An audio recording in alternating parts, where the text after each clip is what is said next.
Alexander. My partners for this project are Quinn O'Neill and Anacia Rogers. Our topic is how to feed a family, and why should you worry about your family's nutritional health.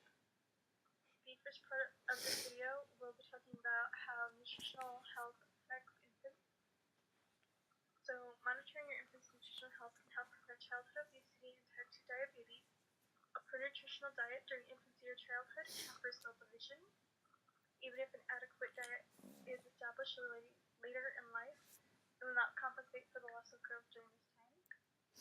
It can prevent overfeeding, so this increases the number of fat or adipose tissue cells, and can disrupt the development of internal cues of hunger or satiety. This can also help prevent underfeeding, which can lead to failure to thrive, so infants don't meet their true potential as they grow older, and may affect organ development, which impacts the organ systems, the brain, and the nervous system. So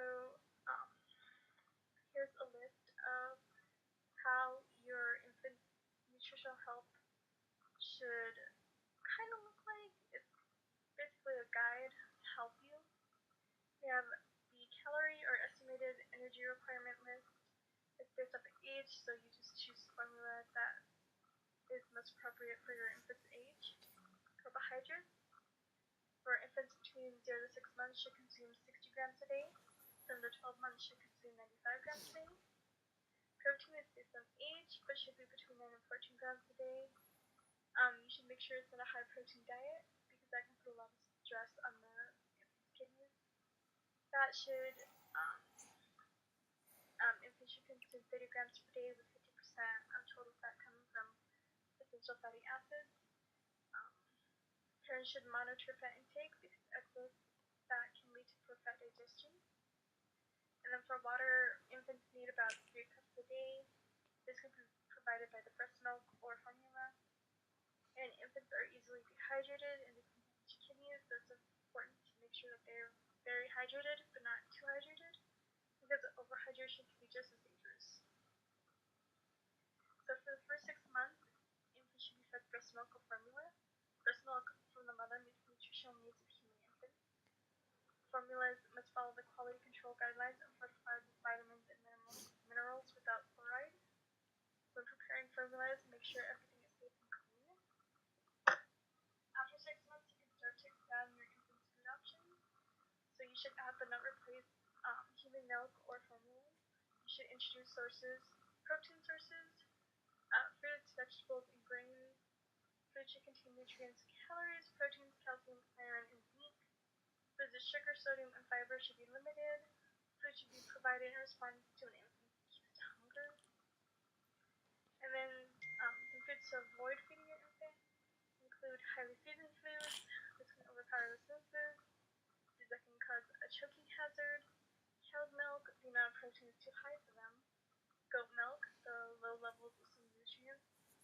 Excess juices can cause dental failures from the sugar. Excess breast milk or formula may lead to an infant consuming far more nutrients than they need. And then excess supplementation. And this is really some of the major parts of an infant's nutrition. Not everything, but some of the stuff that we thought was important. And this will wrap up the first part of the video. Thank you.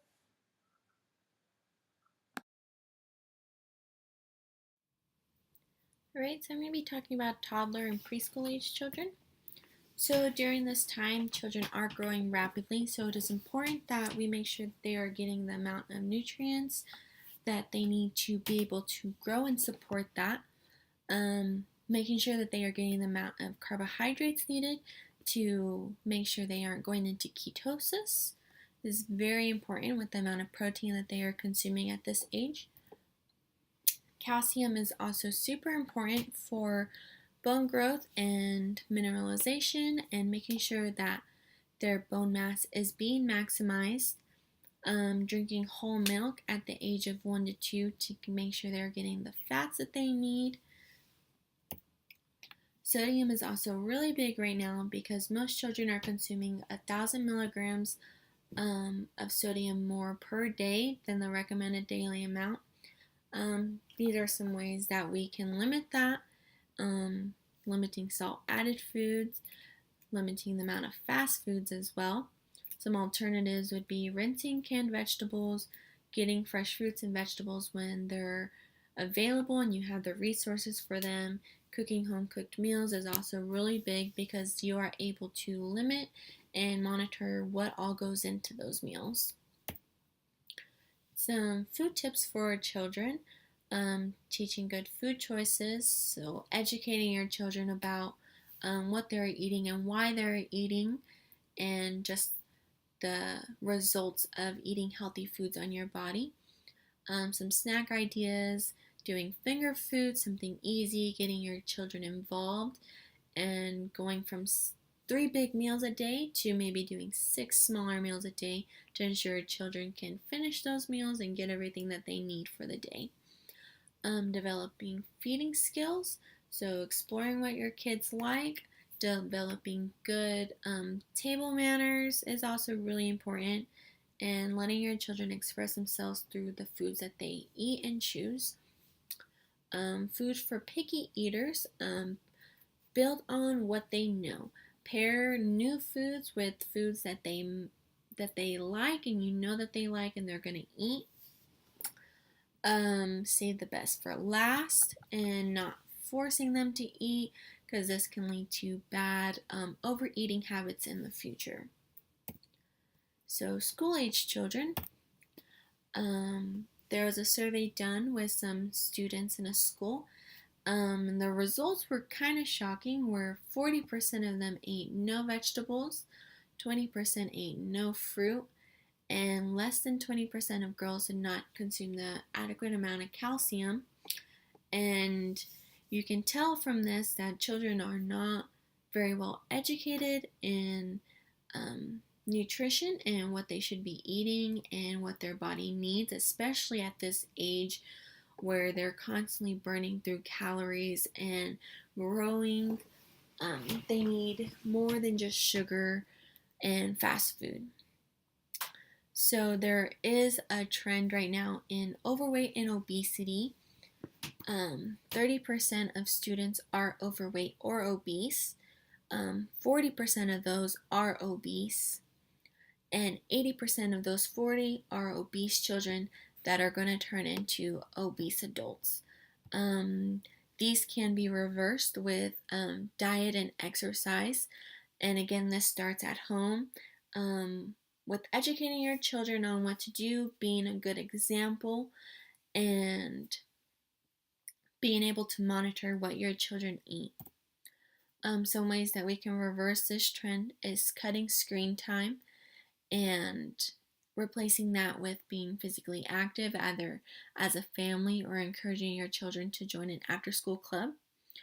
Having home-cooked meals, because then you are able to regulate what goes into those meals, and you can use this time as a teaching to teach your children how to choose foods, why to choose certain foods, and to give them the tools that they need to be able to choose the foods on their own.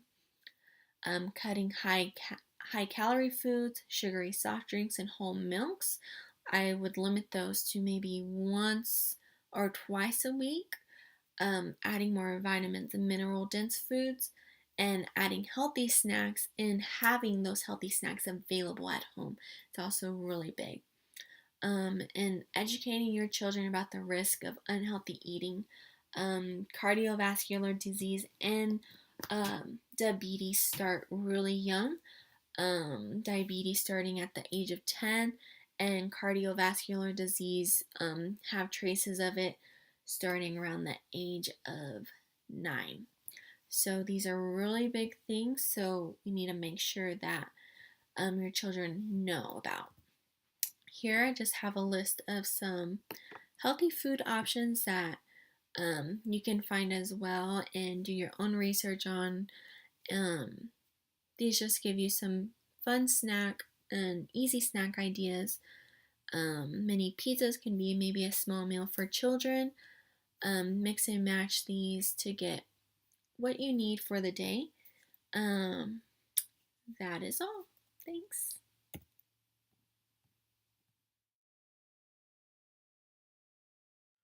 Hi, my name is Coronel, and I will be talking about part 3 of our presentation, which is that of focusing on how to properly feed and educate our teenagers on their life decisions, as well as you, the parents, the proper ways that you should be feeding your bodies. So as we begin talking about the teenagers, the main concern is the fact that they don't oftentimes think about the long-term effects of what they do to their body. Um, when they're teenagers, they have this sense of they're invincible, so nothing can harm them, which means they eat a lot of foods that aren't necessarily healthy for them. Foods that are high in saturated fats, bad cholesterol, sodium, and sugars. Um, Ways we can avoid this is ensuring that you, as parents, are providing meals at home for them. So when they're going to school, we can pack their lunches with healthy foods that are full of nutrients, that aren't as high in saturated fats. This avoids them of possibly going off campus and indulging in these foods that are not very nutrient dense for them. Another issue that we have is the fact that teens don't typically get the right amount of fruits and vegetables. Um, they're only getting about, on average, 3 to 5 servings, which they are required as they are rapidly growing, going through high growth spurts.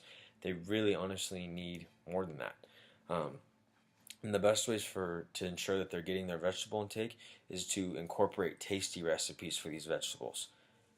Tasty recipes, obviously not loading them up with sodium to make them taste good, but finding ways to hide vegetables in meat dishes is a good way for teenagers to get these nutrients. Um, the main issue that we see with the media, as far as that goes, is the fact that a lot of their ads are tailored for our teenagers. Um, Teenagers obviously watch more TV than the majority of everybody else. So a lot of these ads focus on trying to target these teenagers, like chip ads, fast food ads, junk food ads, anything like that. So they're trying to target them. So we need to educate our teens and let them know the harmful effects of them consuming those foods. Um, by educating that, hopefully we can steer them in the right direction. The final concern that I have for the teenagers is that of them experimenting with stuff such as drugs, alcohol. The best way to divert this is ensuring that you are placing your teenager in things that keep them active. Keep them active so that they can stay away from possible trouble spots as far as hanging out with the wrong crowd. Um, when I was young, I was forced to play sports all the time. Not forced, but I enjoyed playing sports. And I ensured that I never got into trouble. I wasn't experimenting with things that I shouldn't be experimenting. So the final focus is that of you, the parent. As parents, it can be very difficult to find time to focus on yourself as you're wrapped up in what your kids are doing, ensuring that your kids are eating the right things, doing the right things. But don't lose sight of the fact that you are important as well.